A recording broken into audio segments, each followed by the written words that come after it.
السلام عليكم ورحمة الله وبركاته. ازيكم احبابي؟ اللهم صل وسلم وبارك على سيدنا محمد وعلى اله وصحبه وسلم.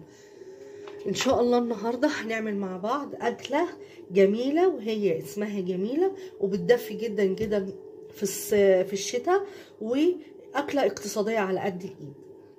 ماشي، معانا هنا كيلو بطاطس انا مقطعاها مكعبات، وهقطعها معاكم دلوقتي كده. سبت كام واحده عشان اقطعها معاكم اهو، زي تقطيعه القلقاس كده. مش قادره اقول لكم على طعمتها وحلاوتها، في منتهى الجمال. اكله مشبعه جميله جدا، تاكليها بعيش، تاكليها برز، زي ما انت بقى ايه تحبي. عايزين طول ما احنا واقفين نسمي ونصلي على الرسول عليه الصلاة والسلام. اللهم صل وسلم وبارك على سيدنا محمد وعلى آله وصحبه وسلم. زي ما انتوا شايفين كده يا حبايبي اهو، معايا كيلو بطاطس مقطعاها مكعبات، انا غسلاها وكنت نقعاها كمان في ميه بخل. ماشي، فهي نظيفه اهو.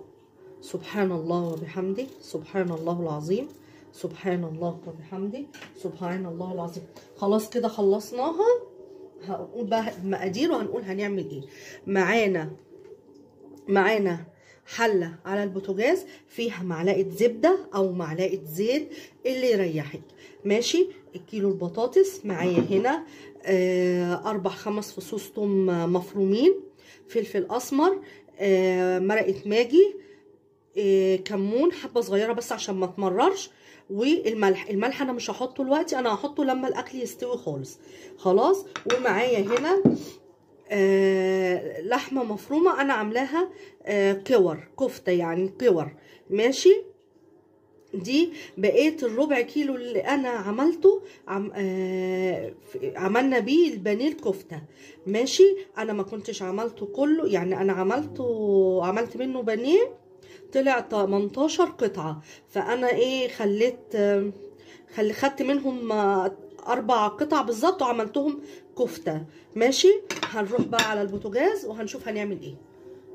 حبايبي احنا دلوقتي على البوتاجاز، معايا حله فيها معلقه الزبده على نص معلقه سمنه زي ما انتم شايفين كده اهو. هعمل ايه بقى؟ هنزل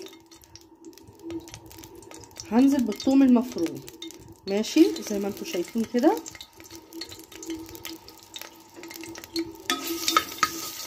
انا مش عايزه الثوم يحمر، انا اول ما ياخد بس ريحته تطلع هنزل بالبطاطس. طبعا اللحمه المفرومه اللي انا عاملاها كفته مش هنزل بيها غير لما البطاطس تخش في السوا، عشان ما تتهريش، ما تتهريش اهو. زي ما انتم شايفين ان شاء الله الاكله تجربوها وتعجبكم وتقولوا لي رايكم في التعليقات الحلوه بتاعتكم اهو. احنا على قد ما نقدر اليومين دول بنعمل اكل اقتصادي على قد كل بيت، على قد ايد كل بيت يعني. زي ما انتم شايفين اهو كده. نزلنا في البطاطس، هشوحها بقى مع الثوم وهرجع لكم يا حبايبي. انا دلوقتي شوحتها كويس قوي مع الثوم، وحطيت معاها الماجي والفلفل الاسود ونقطه الكمون. خلاص هنزل بقى معايا هنا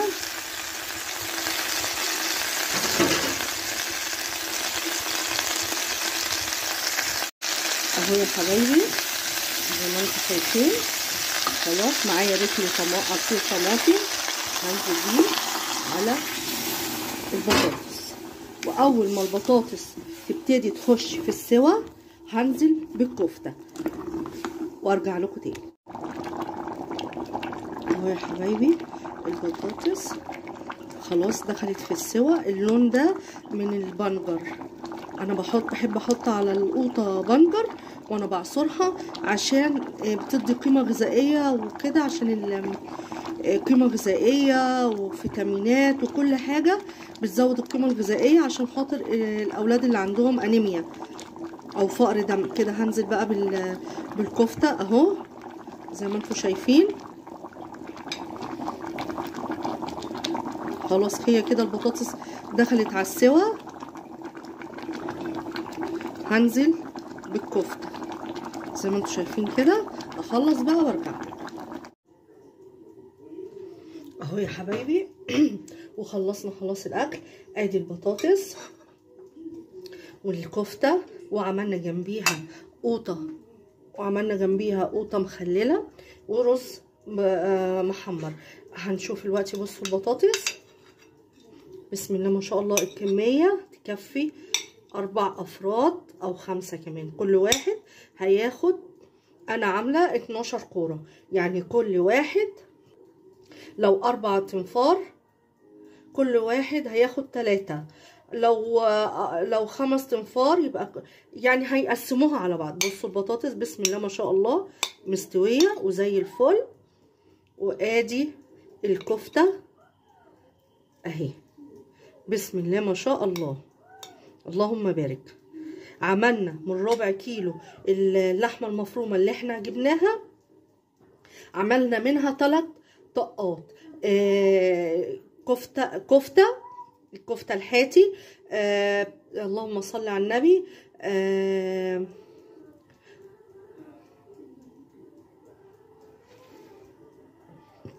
عملنا منها كفته حاتي، عملنا منها كفته في البطاطس، عملنا منها بانيه كفته.